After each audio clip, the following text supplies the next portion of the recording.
Bonjour à tous et bienvenue dans ce nouveau live métier. Je suis Sixtine de chez MyFuture et je suis comme d'habitude très heureuse de vous retrouver pour parler avec des professionnels. Comme d'habitude, vous commencez à connaître la chanson pour ceux qui nous connaissent et pour ceux qui ne nous connaissent pas. Chez MyFuture, voilà, on essaie de vous faire rencontrer un maximum des personnes du monde professionnel pour comprendre un peu mieux leur parcours, leur métier, parce qu'on s'est rendu compte qu'il y a beaucoup de métiers qu'on ne connaît pas forcément ou qui, justement, serait cool d'en apprendre plus sur le sujet. Et aujourd'hui, justement, je vous invite à participer dans les commentaires. Donc, vous avez un chat. N'hésitez pas à poser toutes vos questions. Le but vraiment des live métiers, c'est le partage, qu'on discute tous ensemble. Et vous allez voir, je pense que vu les deux métiers dont on va parler aujourd'hui, il va y avoir pas mal de questions. Donc aussi, dites-nous dans les commentaires d'où est-ce que vous venez, de quelle classe aussi, de quelle région, pour voir un petit peu toutes les belles régions qui peuvent y avoir en France ou même ailleurs, sait-on jamais. Et aujourd'hui, on reçoit Maxime et Alex qui travaillent chez Clésia. Comment ça va les garçons? Bonjour. Bonjour. Ça va très bien. Enfin, du coup, vous m'avez dit ce matin, c'était un peu compliqué entre les grèves, les coupures d'électricité, c'était pas simple, mais vous avez le sourire, c'est bien. C'est ça. Pour l'anecdote, on a eu une grosse coupure électrique hier, ce qui a bloqué l'activité quasiment pendant toute la journée. Voilà. Ouais, pas cool, quoi. Voilà. Il y a plus simple, on va dire. Bon, on va remettre un petit peu de joie de vivre dans tout ça avec ce live métier, ne vous inquiétez pas. Déjà, pour commencer, est-ce que vous pouvez me donner à tour de rôle l'intitulé de vos métiers et me l'expliquer globalement en quoi ça consiste? Je commence. Je m'appelle Alex et je suis donc conseiller retraite. Je réponds aux personnes, aux retraités, aux futurs retraités ou même aux actifs, que ce soit par téléphone ou par mail, essentiellement sur la plateforme téléphonique directement. Ok. Moi, je suis le manager d'Alex en direct. Alors, Alex, il est aussi étudiant. Hein. Il fait un BUT technique de commercialisation. Et en fait, donc moi, je suis Maxime Ballet, je suis responsable de groupe. J'ai la responsabilité, on va dire, de l'activité. C'est-à-dire que je dois manager l'équipe. Je dois être le garant des statistiques et grosso modo de la qualité des réponses. Voilà. Et pourquoi j'aime beaucoup avoir des étudiants, c'est que ça nous donne aussi une autre perspective, des connaissances qui sortent un peu du cadre professionnel de base. En général, les jeunes sont plus à même d'avoir une gestion des réseaux sociaux, parfois de la production d'écrits de façon un peu différente. Et c'est toujours intéressant d'avoir des nouveaux points de vue. Voilà. Bien sûr. Ok, très bien. Donc j'imagine que pour toi, par exemple, Maxime, ce métier, ça peut être un peu stressant parce qu'on en attend beaucoup aussi de tes performances, de ta manière de gérer tout ça. Oui, c'est stressant, mais après, on est dans un environnement quand même qui est, on va dire, je sais pas compréhensif, mais qui donne envie d'aller de l'avant, parce qu'on travaille aussi pour la population française dans sa globalité. C'est-à-dire, comme le dit Alex, c'est pour les actifs, donc les gens comme nous, hein, comme toi, comme moi ou Alex, mais aussi pour nos parents, nos grands-parents. On paye les retraites, pour expliquer aussi un peu le job.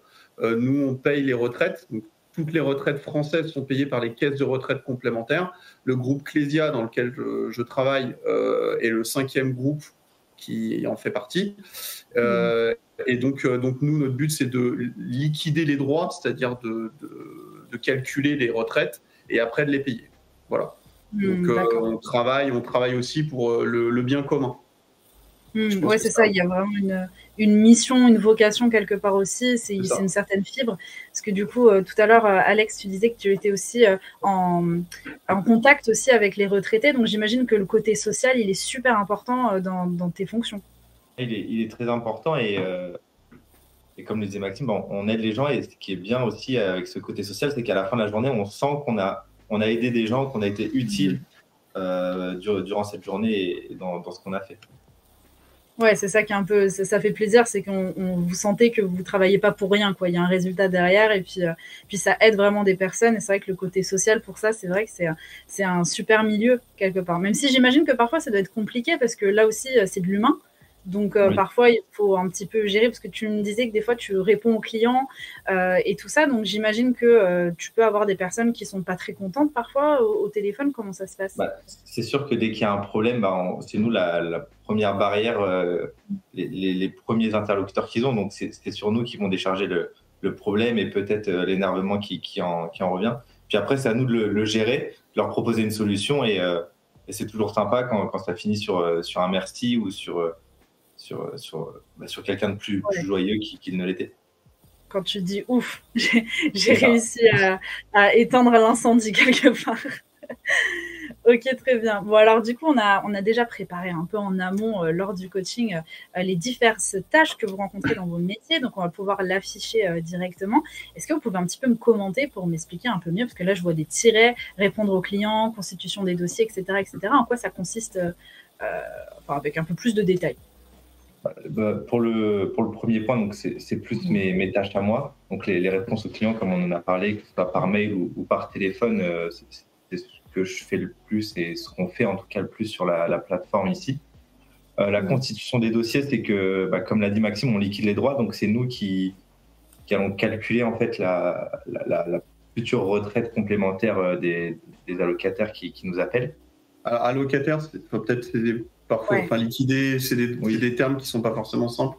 En fait, comme le dit Alex, hein, on calcule et on met, enfin, entre guillemets, en paiement pour simplifier les situations, enfin les dossiers de retraite. Voilà. Mais c'est un peu du jargon technique qu'il faut apprendre quand on rentre dans le métier. Mais Bien et sûr. après, ça devient naturel et on ne sait plus parler autrement. Mais Ouais. Et c'est vrai que vaut mieux le préciser, c'est vrai. Pour ce qui est du coaching, c'est que on est plusieurs sur la plateforme et comment expliquer ça? Alex est assez doué. Non, blague à part, il est très très bon sur la relation client et la méthodologie pour calmer un client énervé. Et fait assez rare quand même, parce que tous les étudiants n'ont pas ce rôle-là. Il aide ses collègues à gérer les communications assez conflictuelles. Voilà. Ok, Là, d'accord. il est pas timide, mais il est modeste, on va dire. Donc, il ne le dira pas de lui-même. Mais il a cette capacité d'aller de l'avant et de rester très ferme avec le client, tout en étant sympathique et avec le sourire. Ce qui est C'est la vrai que ça, qualité c'est première. difficile. C'est difficile. Est-ce que pour ça, Alex, tu aurais des conseils pour les jeunes qui nous écoutent et qui auraient peur de faire face à ces situations? Qu'est-ce que tu te dis en fait pour t'aider? Bah, je garde toujours du recul sur la communication et je m'implique pas moi réellement dedans. Quand quelqu'un est énervé, c'est pas directement sur moi ou Oui. par rapport à moi, c'est toujours par rapport à la situation. Et si on lui propose une solution à cette problématique, forcément, ça va l'aider. Et même s'il ne le montre pas, il sera moins énervé. Et en fait, toujours se détacher de ce qui se passe et de la communication. Et puis, dès qu'elle est terminée, ne pas rester sur ce qui vient de se passer et passer à la suite. Ouais, Et on parce que- reprend. Et parfois, on tombe sur une conversation sympa et puis on reprend le sourire. ouais, mais c'est Et vrai que c'est ça. Oui, Et pardon. il va aussi au plus simple. Ça, il se pose pas 150 000 questions. Il va pas chercher midi à 14 heures. Souvent parce que, enfin, je tiens quand même à dire que le métier qu'il fait, c'est beaucoup plus compliqué que téléconseiller de base, comme on peut se l'imaginer, comme chez SFR ou autre, où en vrai on a un script ou ce genre de choses-là. Là, il a un client au téléphone. Il faut qu'il appréhende ce client. Il faut qu'il trouve une solution à une problématique qui va de j'ai pas d'argent, je n'ai pas été payé, mon dossier est totalement bloqué. Voilà. C'est quand même, c'est pas des petites questions. C'est comme si Bien sûr. d'un coup d'un seul, vous n'avez plus de moyens pour vivre, en fait. Donc là, il faut Ouais, vraiment trouver des solutions dans un temps très court, tout en restant poli, sympathique et ouvert. Et en ne fermant pas la porte à d'autres questions potentielles. Et pour ça, il faut aller au plus simple sans être simpliste.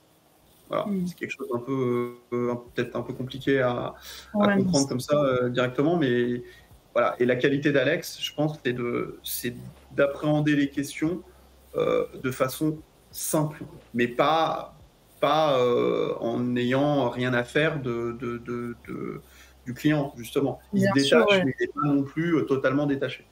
C'est un équilibre à trouver qui n'est pas forcément très simple, mais et ça demande de la pratique.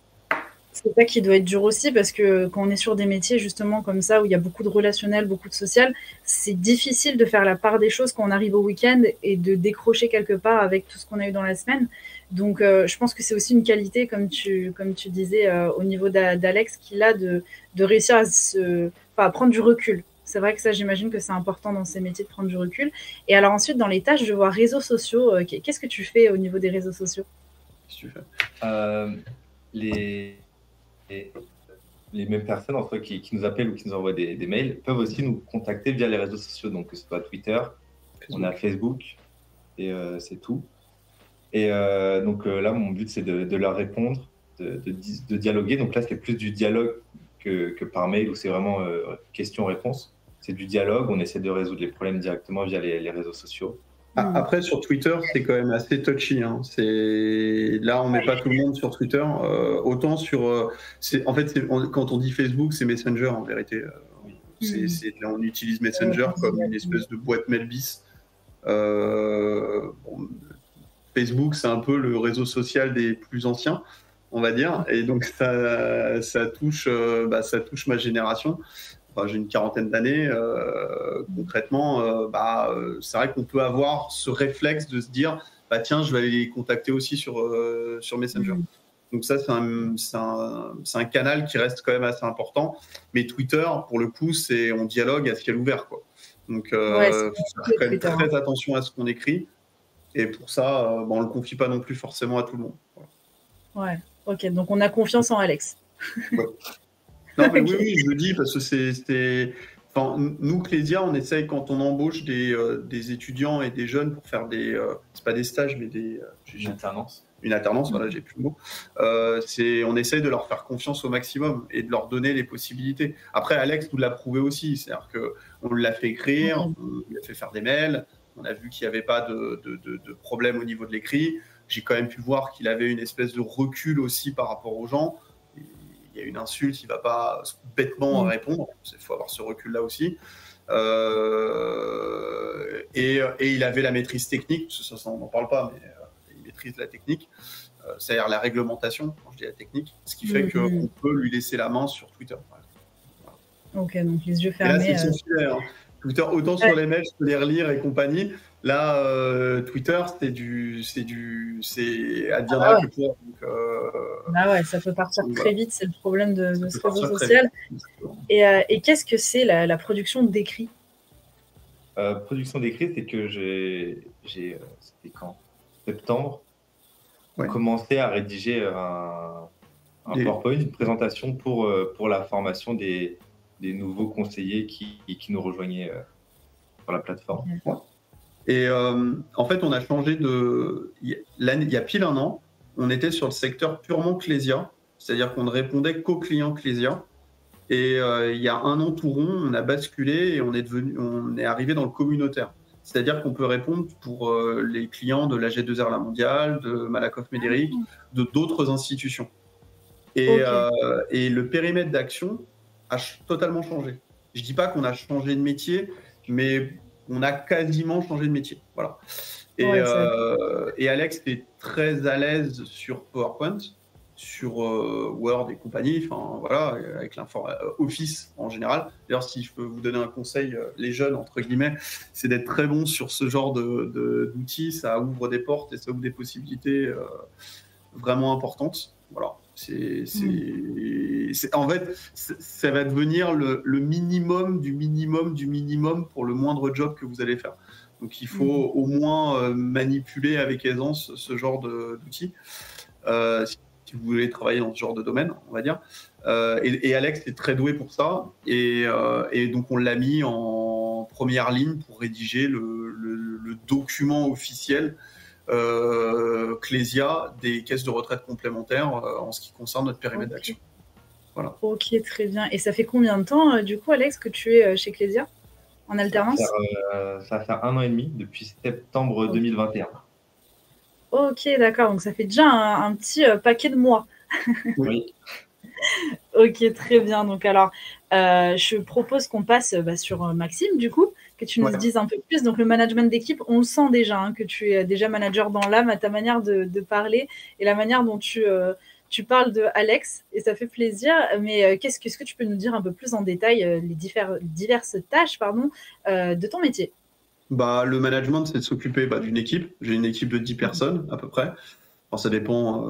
Donc ça va du recrutement de l'équipe à la gestion au jour le jour, les plannings, les congés, ce genre de choses-là, qui, comme ça, a l'air d'être anecdotique, mais ça prend une certaine place. Ah ouais. Il y a la gestion de l'humain aussi. C'est pas forcément, on va pas gérer une personne comme une autre. Enfin, on n'est pas des robots. En fait, donc il faut quand même avoir les susceptibilités de chacun. Je prends l'exemple, Alex est nouveau, je le mets sur des tâches de coaching. Bon, il y en a certains, ça les a un peu vexés. Voilà, ça peut arriver aussi. Donc il y a de la gestion humaine, il y a de la gestion de l'activité à proprement parler. Après, j'ai de l'administratif. On me donne des tâches, la gestion de réclamations, la gestion d'activités directement liées à des dossiers. Donc ça, là, moi, quand je dis administratif, c'est plus je dispatche le travail d'une certaine façon. Voilà, je vais dire à Alex, tiens, fais telle tâche, à une autre personne, fais telle tâche, à une autre personne, fais telle tâche. J'essaie de réunir l'ensemble et ça permet de répondre aux clients sur des dossiers, des réclamations très, très importantes. On a des clients, enfin, il y a quand même des clients qui ont des dossiers. On peut avoir Dior, LVMH, ce genre de choses-là. Alors, je ne dis pas qu'il faut avoir Total, l'essence. Je ne dis pas qu'il faut avoir une gestion différente avec ces gens-là qu'avec d'autres personnes, mais c'est des dossiers plus sensibles, avec des montants qui sont beaucoup plus importants.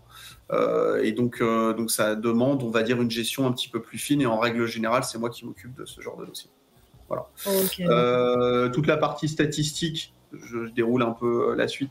La partie statistique, c'est je leur fais un feedback aux conseillers. Je leur explique qu'est-ce qui se passe, où est-ce qu'ils en sont par rapport au groupe, donc l'équipe en elle-même, mais aussi et surtout par rapport aux autres CRC, c'est les autres caisses de retraite complémentaires. Où est-ce qu'on se situe? Donc, je fais des points régulièrement. En règle générale, le lundi, j'essaie de faire un point qui fait le résumé de la semaine précédente et j'essaie de donner les grandes lignes de la semaine qu'on va aborder. Voilà. Et donc, les statistiques, je suis le garant de la productivité. Tous les lundis, j'ai un point avec le responsable d'activité et on voit à peu près où est-ce qu'on se situe. Il y a un benchmark, je ne sais pas si vous êtes... il y a un comparatif entre les différentes caisses qui est fait et on se situe, par exemple la semaine dernière on était 2e, la semaine d'avant on était 1er et la semaine d'avant on était 5e. Voilà. Et alors on n'a pas une gestion, on va dire, c'est pas des coups de fouet qu'on a, mais dans l'idée il faut qu'on soit entre la 5e et la première place. Et si on peut être à la première place, c'est tant mieux. Et du coup, j'imagine que... Productivité et réponse, on a ce qu'on appelle des contrôles qualité sur la qualité des réponses. Donc, Alex est audité une fois par mois, où j'ai un référent technique, une personne qui fait office de référence au niveau technique sur le plateau, qui va écouter et vérifier les mails, donc écouter les communications et vérifier les mails qui sont faits de façon aléatoire pour vérifier si oui ou non les réponses qu'on peut donner sont correctes. Et pareil, on a de la même manière, il y a un comparatif de mois en mois pour savoir où est-ce qu'on en était. Par exemple, le mois dernier, on avait 88% de nos réponses qui ont été jugées bonnes. C'est un bon... C'est pas mal. Hein. L'entité de tutelle qui s'appelle l'Agir Carco, donc ceux qui nous vérifient, nous gèrent directement, demande 85%, par exemple. D'accord. Mais le mois précédent, on était à 80%. Donc ça fluctue, c'est pas une science exacte. Voilà. Ok, ça change. Ok, d'accord. Merci pour cette réponse. J'en profite pour regarder un petit peu le chat. Je vous ai un peu mis de côté, mais je rattrape les commentaires. Donc, il y a Théo qui nous dit « Désolé, j'étais en récré. » Mais bon, heureusement, tu es arrivé. Bienvenue parmi nous. Il y a Théo qui demande justement quel âge a Alex? J'ai 23 ans. 23 ans. Je me suis... C'est un vieux. En fait, j'ai fait un premier DUT et après, je me suis réorienté pour arriver dans ce DUT-là. C'est pour ça que je suis en 2e année et j'ai 23 ans. Ok, bah très bien. On va voir ton parcours juste après, ça tombe bien. Il y a Kat qui nous dit du lycée Albert que c'est beaucoup de 10 personnes à gérer. Donc, elle était... Non, c'est pas beaucoup. Là, un manager, normalement, c'est entre 12 et 15 personnes. 12 et 15 Moi, j'ai personnes. Une petite équipe. Là, pour l'instant, oui, j'ai une petite équipe. Au maximum du maximum que j'ai eu 17 personnes. 17, ouais. Ok. Et qu'est-ce que tu préfères du coup, est-ce que tu préfères gérer une équipe de 10 personnes ou 17? Ça dépend. 10 personnes, ce qui est plutôt sympa, c'est que justement, on peut prendre le temps d'échanger et puis de faire un peu dans le détail. Après, 17 personnes, ça permet aussi d'avoir un vrai groupe, on va dire, un peu plus compact et de produire d'autres choses. On peut se détacher un peu plus. Quand on est un peu moins, malheureusement, il y a des impondérables de l'activité. En gros, il faut prendre un certain nombre d'appels, il faut faire un certain nombre de mails, et on a du mal à se détacher pour faire des projets annexes. Là, par exemple, j'ai mis Alex sur la production d'un nouvel écrit qui fait justement le bilan de notre première année sur notre nouvelle activité. C'est un peu plus touchy de le faire quand on est 10 que quand on est 15. Voilà. Ouais, un peu moins de possibilités de le faire. Mais bon, on y arrive. Ouais. Mais 10 personnes pour un manager, c'est vraiment... Enfin, je dis pas que c'est pas beaucoup, mais c'est la norme basse et c'est pas la norme haute. Voilà. Tu vas faire peur à tout le monde, là. Ils vont dire vraiment... Après, on est censé être adulte, entre guillemets. On est censé avoir chacun une autonomie. Moi, ce que je dis souvent à l'équipe, c'est... parce que dans l'équipe, il y a des gens qui sont quand même clairement plus âgés que moi aussi. Mine de rien, on est promoteur de son activité soi-même. Donc, j'ai pas besoin de courir après les gens. J'ai pas besoin de vérifier si tout le temps ils sont là à l'heure. Je manage, mais je suis pas leur père. Voilà. Ouais, on fait un bilan régulièrement. T'en es où? T'as fait quoi? Et tu vas où? Voilà. Donc, c'est pas si chronophage que ça d'avoir 10 personnes sous sa responsabilité. Voilà. Par contre, si ça va pas, on discute et on en parle. Ouais, faut que ce soit clair entre toi, du coup. Et je vous promets que 10 personnes, c'est pas autant que ça, en vérité. Ok, bon. En tout cas, dans les commentaires, je suis contente parce que je vois Théo qui dit « Moi aussi, je veux être manager ». Donc, on va voir si ta réponse l'a motivé ou au contraire, lui a fait un peu peur. Alors, mais non, globalement... Je vois Léa Lambert qui dit très fort. Non, je ne suis pas très fort. Je vous promets que c'est la norme. Je vous promets que si vous vous mettez sur une activité de management pure et dure, vraiment, la limite haute, c'est 15 personnes. Et j'insiste, on est vraiment dans une gestion de personnes qui sont un minimum autonomes. Voilà. Oui, c'est ça. Après, ça dépend ce qu'on fait. C'est sûr que si c'est sur des tâches très, très répétitives, avec, on va dire, un niveau... nous, par exemple, c'est Bac+2 minimum à l'embauche. Voilà. On démarre à Bac+2. Ouais. On démarre pas... Donc, on demande quand même un minimum à ce qu'il y ait une certaine autonomie chez les gens. J'ai pas besoin de courir après les gens. Là, par exemple, ce matin, ça fonctionnait pas. Les gens n'étaient pas en pause comme ça à l'arrache. Ils essayaient de trouver ils savaient déjà quoi faire. Voilà. Ouais. Ok, on va très bien. Dans le chat, je vois qu'il y a pas mal de questions aussi sur le parcours. Donc, j'en profite pour faire la transition et de passer un petit peu sur le parcours. On va commencer avec le parcours de Maxime. Est-ce que tu peux un petit peu tout nous expliquer? Donc, tu as fait un bac littéraire et après le bac, tu es parti en BTS en économie de la construction. Pourquoi ça? Pourquoi ce choix? Parce que c'était à l'époque, c'était il y a 20 ans, c'était un secteur qui était porteur. Tout ce qui était bâtiment, construction et autres, on avait l'assurance d'avoir un job, en fait. Donc, j'ai fait le choix de la raison. Ça m'a pas du tout plu, au final. J'étais peut-être pas assez mature. Justement, c'était peut-être trop rigide et trop cadré et trop en direct sur le marché du travail. Ça m'a pas plu. C'était vraiment pas pour moi. C'était très axé maths et pas assez sur la gestion humaine et autres. Et j'ai dévié. Je me suis fait plaisir, entre guillemets, où j'ai été à la fac cinéma. Fac Cinéma, c'était, alors c'est pour, je suis pas très maths, c'était quand même sur l'économie du cinéma. Hein. L'idée, c'était pas d'être réalisateur ou ce genre de choses-là, c'était plus pour être cadré sur comment construire un film, économiquement parlant. Donc, c'était monter un film. Quels sont les financements qu'il faut aller avoir, prendre un réalisateur, ce genre de choses-là. La production plus que la réalisation. Voilà, c'est de la production. Voilà. Après, c'est un milieu qui est quand même très fermé, globalement, où il faut avoir les bonnes connexions que j'avais pas. Les boulots qu'on me proposait, c'était vraiment payé au minimum du minimum du minimum, et je voyais pas de perspective très large tout de suite. Voilà, en regardant. Après, c'était une autre époque, on était en 2006. Mine de rien, on trouvait quand même du travail plus facilement, du travail en CDI beaucoup plus facilement. Donc j'ai eu l'opportunité de rentrer chez Clésia en tant que conseiller donc en 2006. J'ai été conseiller retraite pendant 2 ans. Après je suis parti au service contentieux où on devait gérer les réclamations en fait des clients et surtout des entreprises. Et on faisait ce qu'on appelait aussi du recouvrement, c'est qu'on récupérait de l'argent. Donc on appelait les entreprises en leur disant vous n'avez pas cotisé comme il fallait et puis merci de nous payer. Et en général ils n'étaient pas d'accord et on essayait de leur expliquer et puis la finalité ça pouvait se finir par des saisies sur l'entreprise ou ce genre de choses là. Ça j'ai fait ça pour 2 ans. Après j'ai été au support technique du contentieux, c'est-à-dire qu'en gros je vérifiais si le travail était bien fait des autres gestionnaires. C'est ça le support technique. Et après je suis passé responsable de groupe sur la plateforme téléphonique. Voilà. Ok, donc tu as vraiment testé plein divers métiers au sein de Clésia. Mais ça, c'était sur 20 ans. Hein, donc c'est quand même un parcours pour ça. Ouais, oui, c'est énorme. Alors, autre conseil que je peux donner aux jeunes, là, c'est en gros, il ne faut pas rester sur un métier. Alors, je dis ça fait 10 ans que je suis manager. Mais il ne faut pas rester sur un métier. C'est faites ce que je dis, faites pas ce que je fais.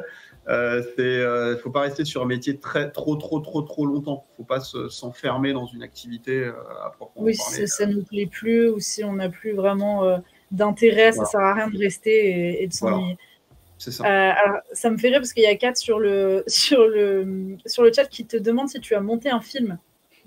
Non, j'ai travaillé sur des productions, mais ça ne va pas vous parler.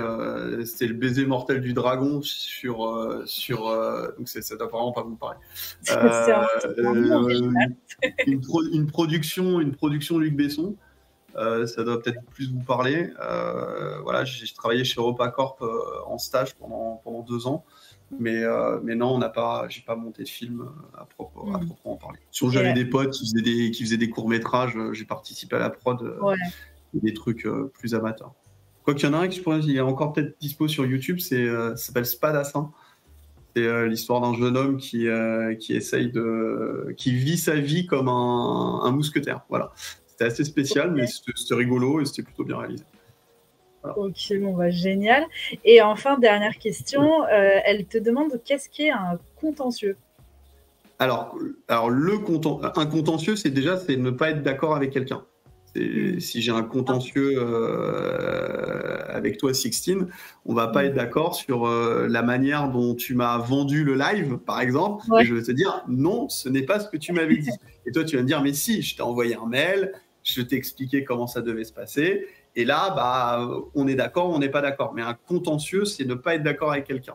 Et donc, nous, en tant qu'entité de gestion, donc on récolte de l'argent. Ça aussi, ça fait partie de notre job. C'est récolter des fonds pour payer les retraites. Donc, les entreprises françaises créent de la richesse. Elles créent des cotisations sociales. Nous, on récupère cet argent pour payer les retraites. Voilà, de vos grands-parents ou peut-être de vos parents. C'est comme ça qu'en fait les retraites sont payées. Elles ne sont pas payées par un coup de baguette magique. Elles sont vraiment payées par ces cotisations. Et les entreprises, parfois, vont payer, je dis n'importe quoi, 10 000 euros. Et nous, on va estimer qu'elles doivent à la société française 12 000 euros. Et donc, on n'est pas d'accord. On leur explique. Ils nous disent qu'ils ne sont toujours pas d'accord. Et là, donc, il se crée un contentieux. Et donc là, nous, on essaye de gérer la situation. Alors parfois, on a tort, souvent, on a raison, parce qu'en règle générale, c'est que les gens n'ont pas payé, hein, tout simplement. Et à partir de ce moment-là, il y a deux possibilités. Ou ils refusent de toujours payer, et là, on est obligé d'intenter une action en justice, et ça peut aller assez loin, jusqu'à la fermeture de l'entreprise. Ou tout simplement, on trouve un accord à l'amiable pour pouvoir payer la situation. Notre but, je tiens quand même à dire, c'est de ne pas couler les entreprises. On est assis sur les entreprises françaises. Donc, si l'économie française va mal, nous aussi, on va mal. Donc, le but des caisses de retraite complémentaires, c'est qu'il y ait le maximum de sociétés françaises viables pour pouvoir payer les cotisations. Donc, on essaye d'être arrangeant au maximum. Par contre, si vous nous devez 10 000 euros, on récupérera les 10 000 euros. Voilà. C'est clair. C'est clair, ça ne va pas être cadeau non plus. Ok, merci pour cette explication. Et le temps passe, donc je propose de passer au parcours de Alex. Est-ce que tu peux un petit peu nous expliquer? Alors toi, tu as choisi de faire un bac scientifique, mais tu ne savais pas non plus ce que tu voulais faire. Non, je ne savais pas ce que je voulais faire jusqu'au jour où Parcoursup s'est ouvert. J'ai été sur la première année de Parcoursup. T'as de la chance. Je ne suis pas sûr. Et donc, après ce bac, j'ai été sur un DUT en génie électronique et informatique industrielle parce que je voulais peut-être rejoindre une école d'ingénieur. Parcoursup, moi je réagis à la question. C'est là où, après le bac, tu vas demander les écoles que tu veux pour les écoles supérieures. Donc, tu mets tes vœux et tu es accepté ou refusé dans les différentes écoles. Et donc là, j'ai demandé ce DUT-là que j'ai eu. J'y étais et au bout de la deuxième année, je me suis rendu compte que j'aimais pas ça. Je suis parti. Toi aussi. Moi aussi. Pendant un an, j'ai travaillé le temps d'attendre l'autre session Parcoursup pour l'année d'après. Et c'est là que je suis arrivé en BUT technique de commercialisation en alternance chez Clésia. Et cette alternance, d'ailleurs, pour rebondir aussi sur une des questions que j'ai vues, que je n'ai pas trouvé moi, mais j'avais envoyé mon CV, ma lettre de motivation à l'IUT, qui gérait le BUT technique de commercialisation. Et c'est eux qui ont envoyé les différents CV à Maxime directement. C'est Maxime qui m'a contacté après pour qu'on se rencontre. Ok, très bien. Et est-ce que toi, tu te vois, qu'est-ce que tu vois veux comme faire ça, hein, juste peut-être par rapport à, c'est après le bac, sur les DUT, BUT et même les BTS, en règle générale, c'est l'entreprise qui contacte les futurs embauchés. Hein. Vous postulez pour une école, l'école va vous prendre ou pas. Si elle a décidé de vous prendre, c'est qu'elle mise sur vous, elle pense que vous aurez des capacités pour aller de l'avant et faire le nécessaire. Et donc, elle donne les CV. Nous, on a un partenariat un peu privilégié avec l'école d'Alex. En général, ils me donnent des très bons CV. Et souvent, ils donnent des CV régulièrement pour qu'on puisse embaucher de nouveaux étudiants. Voilà. Et c'est un grand classique de l'embauche d'étudiants en alternance. Ok, ça c'est important parce que c'est vrai que l'alternance, comme on peut en parler du coup, c'est génial parce que ça permet de voir vraiment la réalité du terrain en fait, en ayant des semaines en entreprise et en même temps garder un côté de l'école. Et puis pour certaines pour certaines personnes qui y arrivent, c'est même l'entreprise du coup qui peut payer les études ou une partie des études, et ça c'est vrai que ça aide pas mal. Et donc c'est vrai que maintenant l'alternance c'est vraiment un super choix à faire, et vous le voyez dans les live métiers qu'on fait, c'est souvent c'est un choix qui est de plus en plus mis en avant, et je trouve ça trop cool. Je sais pas toi, qu'est-ce que tu en penses, Alex? Est-ce que tu conseilles l'alternance? Moi, pour le coup, comme j'ai fait les deux, parce que mon premier DUT était en alternance, moi l'alternance me convient plus, surtout que j'avais déjà travaillé pendant un an, donc je me revoyais pas retourner qu'en études. Et ça permet vraiment de couper les grosses périodes d'études ou à l'inverse de travail. Et oui, ça permet de décrocher, mais il faut faire attention aussi, parce qu'il faut pouvoir, quand on revient de parfois 3 semaines ou 2 mois d'entreprise, pouvoir se raccrocher au cours et ne pas perdre le fil aussi par rapport à ça. Et il y en a à qui ça ne convient pas, mais en général, c'est bien. Et puis ça demande un investissement quand même assez important. Le côté positif, il y a aussi un autre côté positif, c'est que tu gagnes de l'argent. Oui. Voilà, Oui. ça fait payer. C'est accessoirement, c'est quand même plutôt pas mal. Ça donne une liberté financière à 20, 21 ans, 22 ans, 23 ans, quand même un peu plus sympa que de rien gagner, de dépendre encore de ses parents. Par contre, ça demande aussi une organisation et un investissement qui est juste gigantesque. En vrai, Alex, il a pas de temps mort.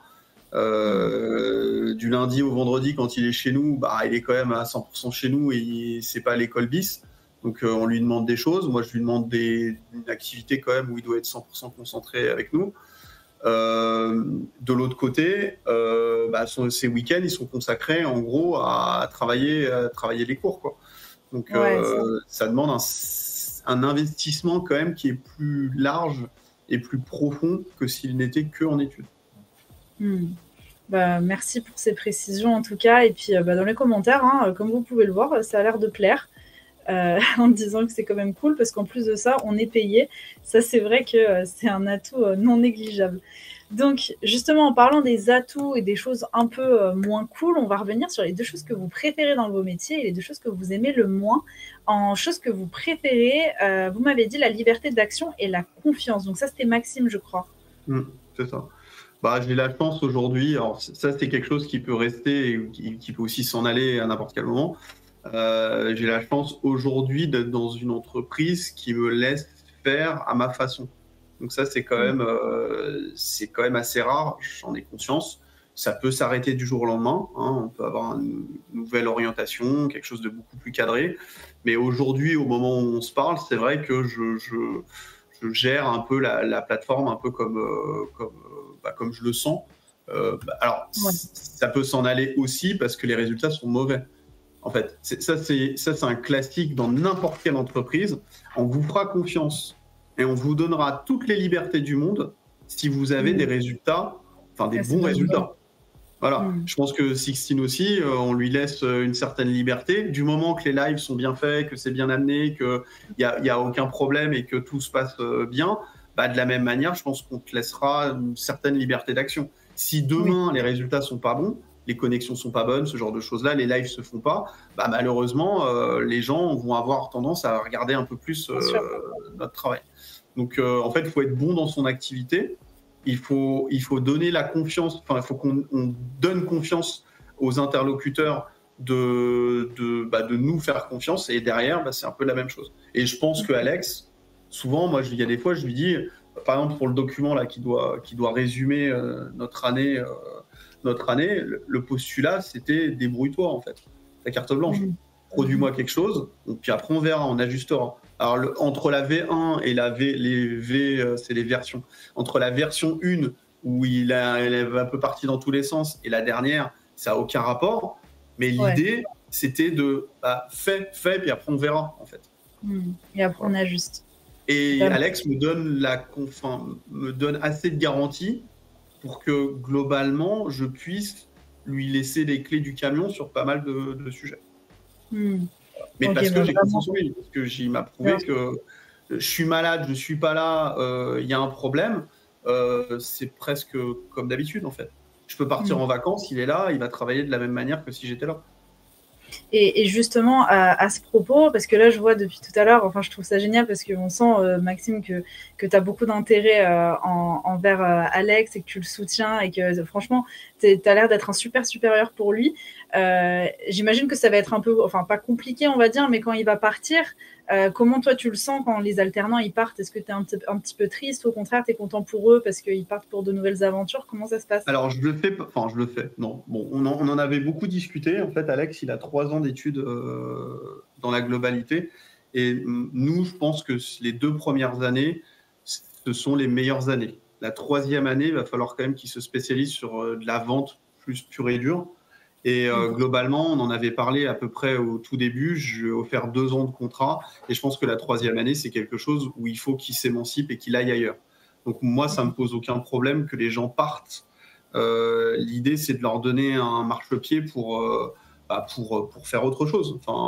Moi, Alex, je lui souhaite pas de prendre ma place à proprement parler, mais de prendre une place très importante dans la société directement. Et l'année prochaine, il nous quitte en septembre. Normalement, touche du bois. Et je te laisse dire où tu vas aller. Je vais être commercial dans une concession BMW. Ok. Chez moi. Bon, ça n'a pas trop grand-chose à voir tout de suite. Non, ça n'a rien à voir même. Les retraites. Mais en fait, l'idée, l'idée de ces études, c'est quand même d'avoir plusieurs cordes à son arc. C'est pas de se spécialiser dans quelque chose. Donc, dans technique de commercialisation, il y a commercialisation. On en fait peu. Moi, j'ai un deal avec les étudiants, c'est que je leur montre le marché du travail, je leur montre le management, je leur montre ce genre d'activité. Et après, sur la 3e année, à eux d'aller chercher parce qu'il leur manque, c'est-à-dire la commercialisation pure et dure. Nous, on est dans le conseil, on n'est pas dans le commerce. Et le commerce, être dans ce qu'on appelle le concessionnaire, c'est ça? Ouais, dans la concession. Dans une concession, ça va lui montrer la réalité. Ça se trouve, ça va lui plaire. Ça se trouve, il va détester au final. Mais voilà. Après, moi, clairement, si j'ai une possibilité de l'embaucher dans quelques années, ça sera fait. Ah, on ferme pas la porte. Ah non. Non, mais il faut qu'il se frotte à d'autres choses, en fait. C'est ça le plus important. Oui, non, mais c'est sûr, c'est vrai. C'est vrai que la prise d'expérience est importante, surtout au début.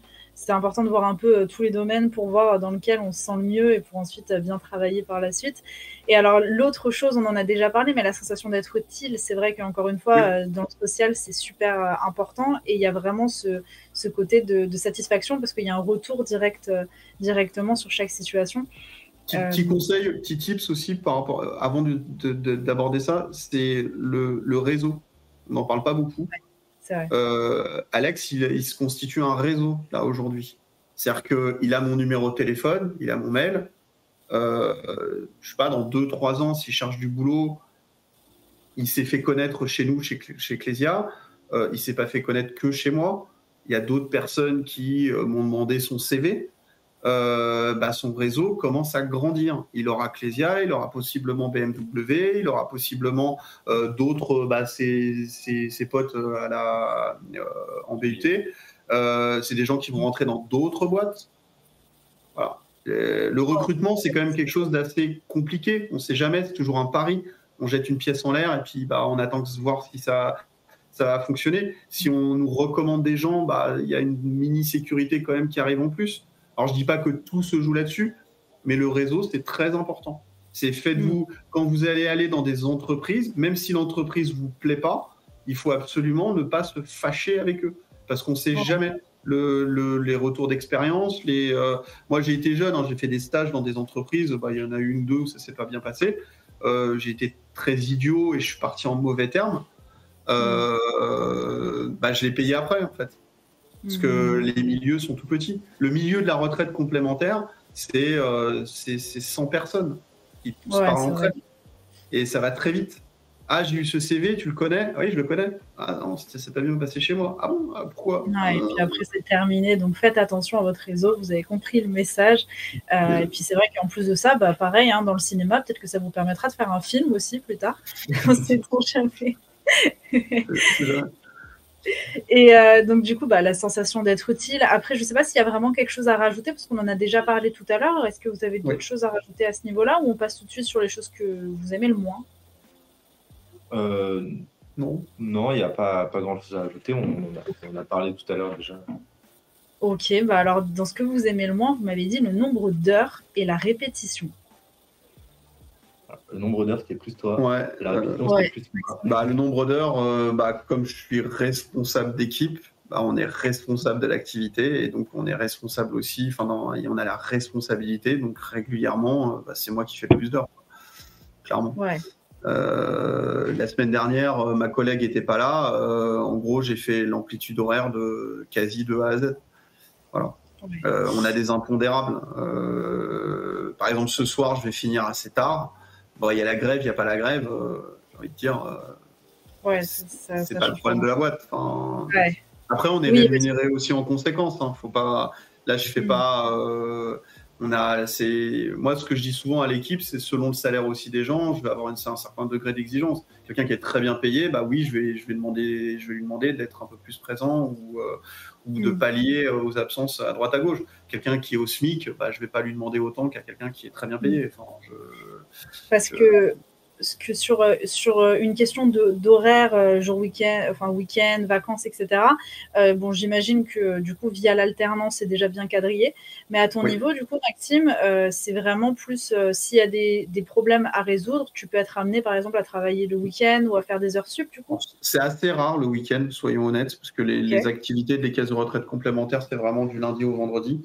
On n'a pas d'activité commerciale à proprement parler, donc il n'y a pas cette idée de se dire faut être là le samedi. Par contre, sur les horaires, ça peut être de 8h à 20h, quoi. Enfin, ça m'est déjà arrivé. C'est rare, pareil, c'est rare. Normalement, l'amplitude, c'est 9h, 18h, on va dire. Mais ça peut déraper jusqu'à 20h parce qu'il y a un problème, parce qu'il y a une situation, parce qu'il y a une personne qui est absente et mécaniquement, ça engage la responsabilité de l'activité. Ok. Voilà. Et à ton en niveau, général, quand on est cadre, enfin, je finis par rapport à ça, quand on est cadre, on n'a pas vraiment d'horaire, en fait. Il faut que le travail soit fait. La notion, quand vous entendez cadre, je suis cadre, ça veut tout dire et rien dire. Ça veut surtout dire qu'on vous donne un job à faire et il faut que le job il soit fait. Alors après, vous avez fini à midi, très bien, vous avez fini à midi. En général, on vous donne pas du travail qui se finit à midi. Hein. Si par contre ça doit être fini à 20h, c'est fini à 20h, quoi. Quand on est cadre au forfait, on vous donne une activité à faire et il faut que ça soit rendu le lendemain, le surlendemain, à 17h, à 18h. Moi, je dois envoyer un point d'activité tous les soirs à 18h. Donc, je suis tenu par le travail jusqu'en gros 18h, quasi tous les jours. Oui, et puis comme tu disais aussi, le lundi, tu dois faire un point, donc ça aussi, tu dois... Et donc, j'arrive le matin, forcément, relativement tôt. Je peux pas arriver à 10h pour faire un point...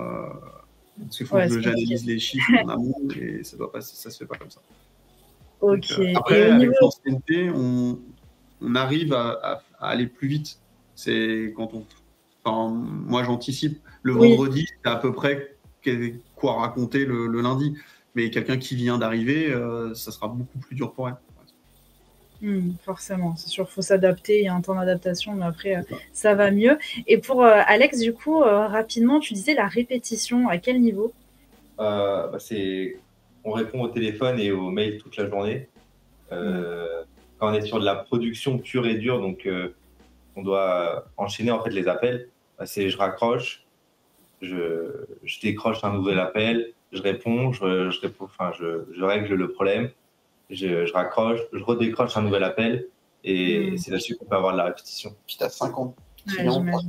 Oui, et c'est que des gens comme ça.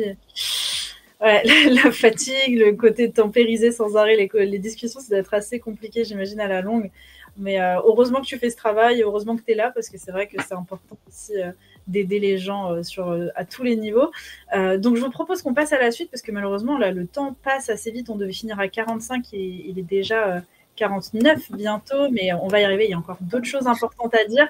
Donc, au niveau des clichés, vous m'avez dit, le téléconseiller a un script à suivre comme un robot. Qu'est-ce que vous en pensez de ça? C'est peut-être le cas, comme l'a dit Maxime tout à l'heure, pour les téléconseillers chez SFR ou les téléconseillers en fait, qui nous appellent. À l'inverse, là, c'est les gens qui nous appellent nous. C'est parce qu'ils ont besoin de nous. Et le script, ce qu'on va dire, en fait, ça dépend en fait, de chaque problème, ça dépend de chaque personne aussi, de chaque dossier. Tu es libre de répondre. Oui, on répond comme on le veut. Dire bonjour, le basique, mais après la réponse, on est libre tant qu'on apporte la bonne solution en tout cas à notre interlocuteur et qu'il repart avec un problème résolu. On n'a pas de script et tous les appels en soi sont différents. Oui, et puis les problèmes, c'est pas forcément les mêmes, donc c'est sûr que c'est pas, enfin, c'est une sorte de routine de répétition, mais après, en soi, les cas, ils peuvent un peu différer, et puis ça peut un petit peu changer. Et ensuite, vous m'avez dit, première fois que je me suis vraiment sentie utile pour la société. Il y a encore ce côté d'utilité qui revient. Comment ça s'est passé? En fait, quand on en avait parlé, c'était surtout... C'est une anecdote. Ouais, c'est une anecdote. C'était mon premier appel en tant que conseiller. C'était c'est un peu plus sombre, on va dire. C'est un petit garçon qui avait perdu quasiment toute sa famille en Thaïlande quand il y avait eu un tsunami qui est arrivé.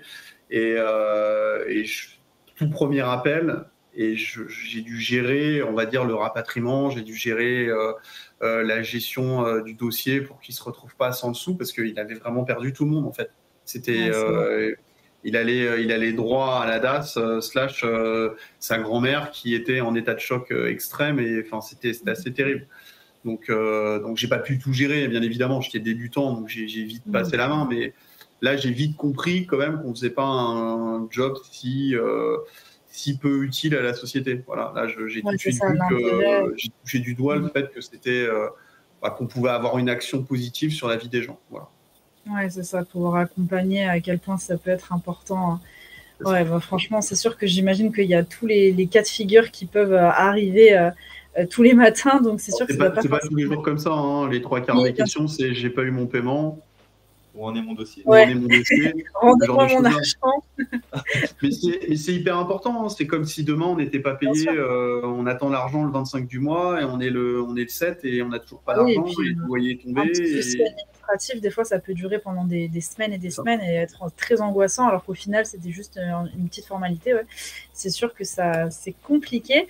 Et enfin on arrive sur la dernière slide, donc la carte d'identité en 2 minutes. Donc je vais vous poser les questions rapidement. Est-ce que ça peut vous arriver, l'un comme l'autre, d'avoir des déplacements professionnels dans le cadre de vos métiers? Oui, rapidement. Ouais. On est sur toute la France, nous, enfin Clésia, et les responsables se déplacent de temps en temps sur des sites. C'est assez rare, mais ça peut nous arriver. On a des collègues à Toulouse, on a des collègues à Montpellier, et pour des réunions où la présence est recommandée, on se déplace pour avoir un échange avec les gens en direct. Ok, très bien. Bon, relationnel, selon Antille, on en a déjà répondu. Au niveau de la rémunération, est-ce que c'est possible d'avoir une fourchette de salaire ou au moins une idée de combien on peut espérer faire en travaillant comme vous? Bah, moi, je suis dans la fourchette des alternants. Ouais. Enfin, y a un tableau par rapport à la rémunération des alternants. Cadré, oui. Après, en étant ici, le fait qu'on soit tout le temps au téléphone, il y a une prime tous les mois en plus. C'est une centaine d'euros, c'est ça. En plus. Et et surtout, il a une demi-heure de travail en moins qu'un salarié lambda par jour. C'est pas mal. Okay. Ce qui change un peu la donne. Je fais 35 heures et je suis payé sur 39 en fait. Voilà. Et en fait, ce qu'il peut avoir en plus, on a un système de crédit d'heures, c'est que s'il fait des heures supplémentaires, il n'est pas payé, mais par contre, ça lui donne droit à du temps supplémentaire, ce qui fait que ça lui donne droit à des jours de congé supplémentaires. Voilà. Ce qui n'est pas le cas dans d'autres boîtes. Alors, c'est pas non plus... Nous, on ne pousse pas les gens fondamentalement à le faire, parce que l'idée, c'est pas non plus d'avoir une somme de congés gargantuesque à la fin de l'année. Mais en tout cas, c'est bien pratique pour les moments de rush ou des moments compliqués. On peut demander à Alex de faire une demi-heure, 3/4 d'heure de plus, mais c'est jamais perdu en fait. Il aura toujours les 3/4 d'heure qu'il aura fait lundi, mardi, mercredi, jeudi. Bah, il pourra prendre une journée, je sais pas, aux prochaines vacances scolaires ou cet été, il va prendre une partie du mois de juillet. Bah, il pourra utiliser ce bonus pour prendre des jours. Et à ce niveau-là, j'en profite, je fais passer parce que je vois bien vos questions. Hein, désolée, c'est vrai que le temps passe assez vite. Mais il y a Kylian du coup qui te demande, donc j'imagine plus pour Maxime, est-ce que vous êtes payé plus en week-end si tu travailles en week-end? On ne travaille pas le week-end en fait. Donc il n'y a pas de. Et si on me demande de venir travailler le week-end, avec mon contrat à moi, je n'aurai pas de bonus en fait. Je suis d'astreinte en fait, tout simplement. Mais les conseillers, alors si un conseiller travaille le week-end, je dis n'importe quoi, le lundi, mardi, mercredi, il y a une panne électrique, on ne peut pas travailler, on nous demande de venir travailler samedi, dimanche, oui, forcément, c'est majoré. Parce que sur notre contrat de travail, c'est de lundi à vendredi. Sur le mien, il n'y a pas de... J'ai pas de limite, hein. Ça peut être samedi, dimanche, il n'y a pas de... D'accord. Donc, moi, non, entre guillemets, mais les conseillers, oui. Et est-ce que c'est possible du coup d'avoir aussi au niveau de la rémunération, de ta rémunération, Maxime, au moins une idée à peu près de 3 000, c'est un peu plus de 3 000 euros par mois. Voilà. Ok, d'accord, très bien. Voilà. Alors ça, c'est une question aussi que j'ai vu passer dans le chat, mais je l'ai perdue, donc je ne sais plus qui l'a posée, désolée. Mais au niveau des langues étrangères, est-ce que c'est vraiment un plus ou est-ce que c'est même vraiment très important de savoir parler anglais, par exemple, si on peut être amené... non, pas du tout. Okay, non, on doit faire partie des jobs où ça a le moins d'utilité. Et là, pour répondre aux citoyens français ou les gens qui ont déjà travaillé en France pour avoir cumulé à la retraite française, donc forcément des gens qui maîtrisent un minimum. Alors, ci et là, ça peut être utile parce que peut y avoir des expatriés qui ont travaillé des années en France mais qui ont fait zéro effort pour parler français. Ouais, ça m'est déjà arrivé. Mais c'est quand même assez rare. Et j'ai presque envie de dire, il y a un moment donné où on sollicite l'administration pour avoir de l'argent sur un travail qui a été fait en France, dans un cadre français, dans une gestion française. Le minimum, c'est de baragouiner un petit peu le français. Voilà. L'idée, c'est pas... et en général, c'est très très rare quand même d'avoir des gens qui ne savent pas du tout, en fait. Ou alors qui sont aidés. Ouais, non, c'est sûr. Okay, parfois des Anglais ou des Américains qui ont été détachés des Espagnols qui ont été détachés pendant 2-3 ans sur le sol français et qui réclament leur dû des années après. Ils ont perdu tout leur français, mais je sais pas, c'est une com sur. Ouais, c'est vraiment, vraiment pas le schéma principal. Que je vais regarder en me disant ah c'est super, je vais l'embaucher parce qu'il sait parler chinois. Ok, très bien. Ouais. Ok, l'environnement de travail, on en a déjà un peu parlé. Alors voilà, on arrive déjà à la fin. Est-ce que vous avez un message pour clôturer ce live que vous aimeriez faire passer aux jeunes? Faites-vous un réseau. Le fameux réseau, on s'en souviendra. Non, mais moi, à leur âge, je ne sais pas quel âge ils ont, mais entre 12 et 18 ans, je ne pensais pas vraiment à ce genre de choses-là. Et c'est très dur de se projeter pour l'avenir. Moi, j'ai une fille qui a 10 ans, elle est à des années-lumière de se dire qu'est-ce que je vais faire réellement plus tard, hormis les trucs un peu bateaux, genre je vais être maîtresse, je vais être pompier ou ce genre de trucs-là. Mais globalement, c'est pas si simple que ça. Parcoursup, c'est pas si simple que ça non plus. Et on peut vite, enfin on est la preuve, hein, le premier choix qu'on a fait, c'était pas forcément bon, quoi. Donc, pas hésiter à se faire orienter aussi. Voilà. Et arrêtez, si vous sentez que ça va pas du tout. Faut pas forcer. Faut pas forcer, ça sert à rien. Si c'est pour être malheureux sur les 30 prochaines années, ça sert à rien. Ok, merci encore en tout cas Maxime et Alex de nous avoir un peu plus aiguillés sur vos métiers, d'avoir pris de votre temps parce que je sais que c'est pas toujours simple. Merci encore vraiment d'avoir discuté avec moi sur vos métiers. En tout cas, on vous souhaite plein de réussite. Alex, on espère que tu vas t'éclater chez BMW. Et puis Maxime, on espère que tu vas encore faire de belles années et puis qui sait, peut-être après rechanger de métier, ne sait-on jamais s'il y a quelque chose qui te plaît plus après ou de job, peu importe. Il y a toujours du changement. Ouais. En tout cas, nous, on se dit à très vite pour un prochain live métier. Il y en a un tout à l'heure, donc n'hésitez pas à aller regarder sur le site pour vous inscrire ou pour checker l'horaire pour être sûr d'être à l'heure. Vous allez voir, on va avoir aussi un duo de professionnels qui va venir nous parler un petit peu de leur métier. Donc, trop hâte de vous retrouver tout à l'heure. Encore merci pour votre écoute et puis à la prochaine. Sur ce, au revoir. Merci. Bonne journée. Au revoir.